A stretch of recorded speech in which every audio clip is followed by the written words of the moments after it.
what will we be diving into today? This is a part from the Visions 1914.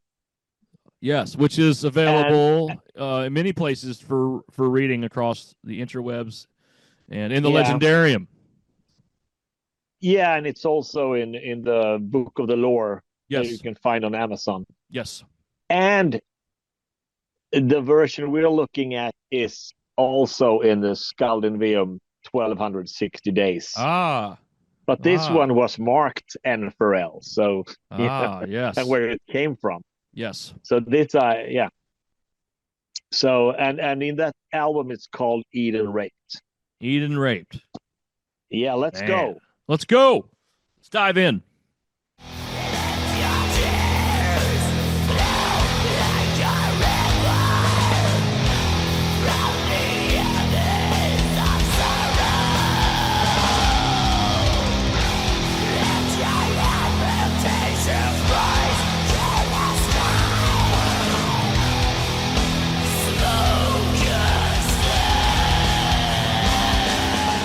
Who do you? So let's let your tears flow like just diving into this is at the Yeah, beginning of the visions.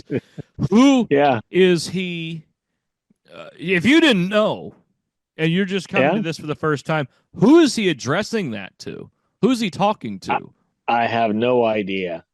It's kind of ambiguous. It could be It feels like a little like Lamentations. It's yes. just a woo It seems like woo to the earth. he is just kind of like addressing everyone, the Yes, entire because earth. yeah, in the lamentation. It's over Jerusalem and Judah, and here it seems to be global. Yes, You know. in many ways, like echoing like biblical, like the prophets and things would Yeah. and speak in those sorts of terms. A big vision telling the I entire guess earth it. to woe. So I mean, So yeah, just starting out with that, he's just I think he's addressing everything, everyone. yeah, it seems to be because in the next part here.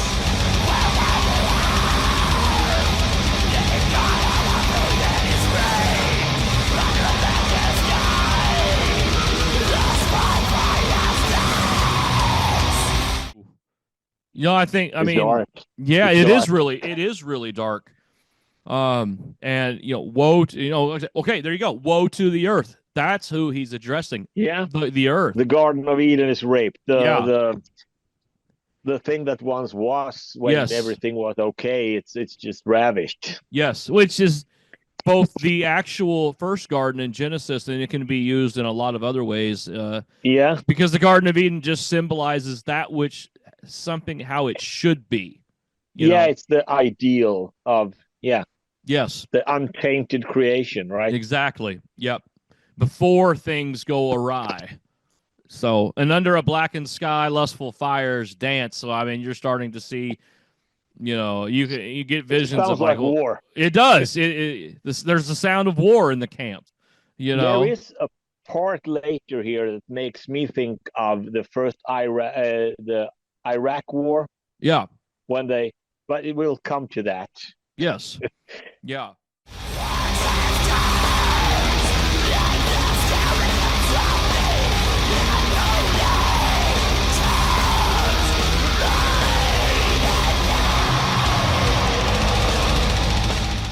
Ooh, that's language straight out of like Revelation or Isaiah, very apocalyptic. Imagine that hordes of tanks. Just you could just see it in your mind. It's Like the scarabs or the unholy tombs by the Nile. yeah, That's scarabs, those little nasty little creatures. yeah. Yeah. Imagine a lot of tanks seen from afar. Yes. Yeah. Yeah. Yeah. Yep. That's how it would kind of look.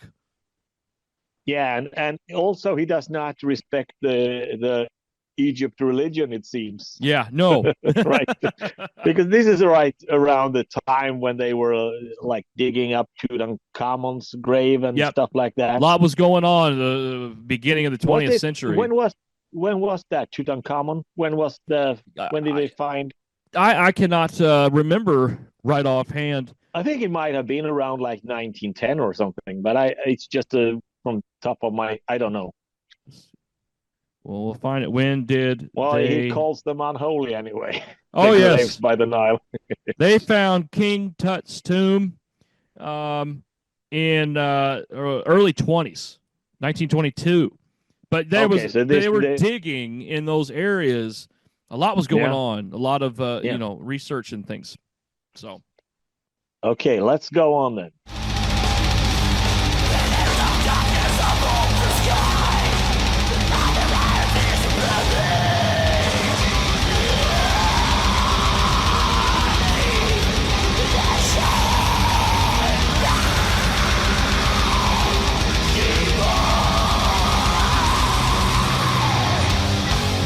Well, I think that is just the idea, that this is the part that makes me think about when they burned the oil. Oh, yes. Have you seen it? Like, pillars of smoke upholds the sky. Yeah. Yep. They knew they were going to lose, so they just lit everything on fire. Also, I think that maybe Greta Thunberg would have liked these lyrics, and that's probably not typical for other Farel writings. Yes. Yeah, just ravished by her. I mean, just, destroying everything. What man tends to do. Yep.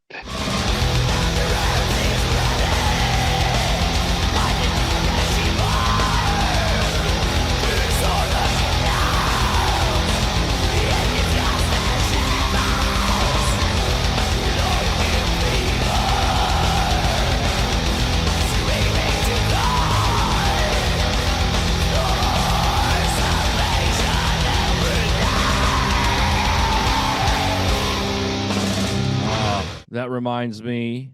It's not much light here. No, it's not. Like I said, it's very apocalyptic. And I mean, he's seeing an apocalyptic vision here. This part about screaming to God for salvation and relief, that echoes something in the scriptures, how creation is. Yeah, yes. That's what you think is in Romans, right? It's in Romans, yes. And that's been on my mind quite a bit here lately, that all of creation waits in eager anticipation. It's groaning, waiting for the revealing of the sons of God, when all things will be restored. And the creation waits for that too. Yeah. So, and that's one of those weird things. We take it almost like metaphorically, but is it metaphorically? Is there not? I wonder. It's. I wonder. It's a lot of, if you read a little, I was reading some pagan, it's like novels about like the Bronze Age. Mm-hmm. And if you read that stuff and then you go back to read the Old Testament, that is about the same time, you see a lot of stuff that you didn't see before. How it's like this view of creation as what do you call it? Well, it has a soul. It has a can't find the English like word an essence. An essence. It's animated. Like the creation is animated. It's imbued. Yeah. We think of that as a pagan thing, but you then go back to the Bible and it talks about and the trees shall clap their hands. Yes. What about that? Oh, yeah. And also, and the angel of the sea and the angel of the waters, says in Revelation. That's like Poseidon stuff right there. It's like elemental spirits. It's Yeah. I don't say that's literal, but it's worth surely exploring a touch of that in the Bible. It's A worth touch of yeah, like the angel of the waters, yeah, angels of the four winds, and stuff yeah, like that. yeah. And What are those things? well, I think, Right? like I said, that's definitely something to think about and explore more, because oftentimes we just kind of gloss over those things and, like, but what really is going on behind the It, scenes, yeah, you know? it's like have you read the books of the Narnia books recently? Not recently, no. Well, they when they go to the uttermost parts of the earth, they meet two descended stars that like they look like old Gandalf types, Yeah. and one of the kids say, "In our world, stars are just giant balls of burning gas," and one of and then the guy says to them, "Oh, well, that's what they are made of, but that's not what they are." Ah. It's something there, Oh, right? yes. Because the Narnia world is very animated. Yes. It talks about the dance of the in the highest of the stars, following the pattern set out from creation. Yes. It's something there, Yeah, I think there is. I and really do. and I know we shouldn't do astrology and stuff like that, but the scriptures also say that the wise men of the east found Bethlehem Yep. following that map. Yep. So it's there's something there. Yes. It says it. The Bible doesn't say it doesn't work. It says you shouldn't do it. Yes. Yeah, it's a good point. It's a very good point. It's Written in that's one of our songs. Written in the stars. Incarnate. yes. Yeah.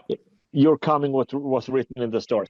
Yeah. Mhm. So who knows? You know. I think it's one of those, is like, we oftentimes, it's a lot deeper. Everything is deeper than what we think it is, you know. So, and we don't Yeah, and discover it's that like until we almost go back to we simplify something, and then we understand and we realize that there's a whole.